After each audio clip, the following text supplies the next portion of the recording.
Good morning, boys and girls. Yesterday we reviewed how to find theme within a story, and you came up with some ideas of common themes that you've seen before. Today we're going to look at myths and finding theme within a myth and some common themes within myths. All right, so before we break down myths, our focus this week and next is going to be on folktales. And folktales kind of cover a wide range of different types of stories. So these folktales are oral stories that have normally been passed down through word of mouth. So they were told to someone and then they're told to someone else.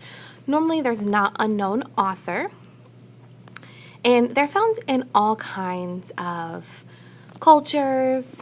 And these stories, it doesn't matter if they were told 2,000 years ago or if they were told today, they're very interesting to whoever's hearing them. And so we're going to focus in specifically on myths today, but there are fairy tales, fables, myths, legends, and tall tales. Those are all the different types of folktales. So our big picture this week is going to be, and next is folktales, but we're going to focus in on myths.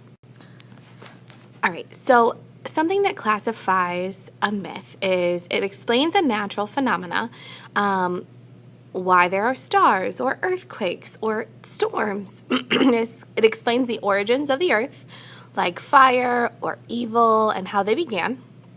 And normally myths are about gods and goddesses or heroes and monsters and their interactions with humans. And so that's something later on you're going to have to identify whether the passage or the folktale you are reading is a myth, a legend, a fable, a fairy tale. So those characteristics are ones you're going to write down in your reader's notebook. You're going to want to take notes over. All right, so just to review what the theme is the message or the moral to the story. And so we're going to read this short story, and it's called Pandora's Box today.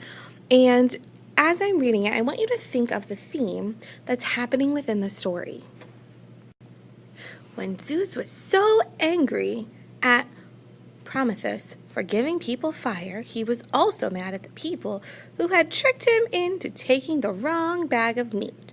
Zeus got back at the people by getting Hephaestus to make a beautiful woman named Pandora. Zeus sent Pandora down to earth and gave her as a present to Prometheus, brother of Emetheus. Zeus told Emetheus that he should marry Pandora. Also, Zeus sent Pandora with a little box with a big lock on it. He said not to ever open the box, and he gave the key to Epimetheus. But Pandora was very curious about what was in the box. She begged Epimetheus to let her open it, but he always said no. Finally, one day he fell asleep, and she stole the key and opened the box. Oh! Out of the box flew every kind of trouble that people had ever known about before. Sickness, worries, crimes, and hate and envy, and all sorts of bad things.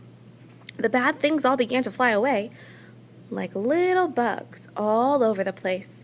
Pandora was very sorry now that she had opened the box. She tried to catch the bad things and put them back in the box, but it was too late.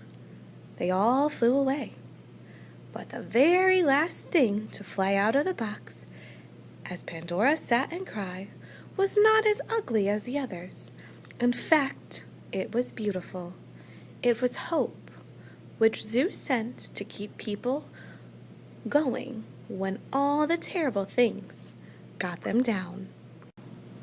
All right, so that we could identify that Pandora's box is in fact a myth because it does have Greek gods mentioned in it. It also has an explanation for why we have hope. And the moral or the lesson of this story, the common theme, is that we always have hope. So even when things seem terrible and everything's going wrong, we always have hope in our lives.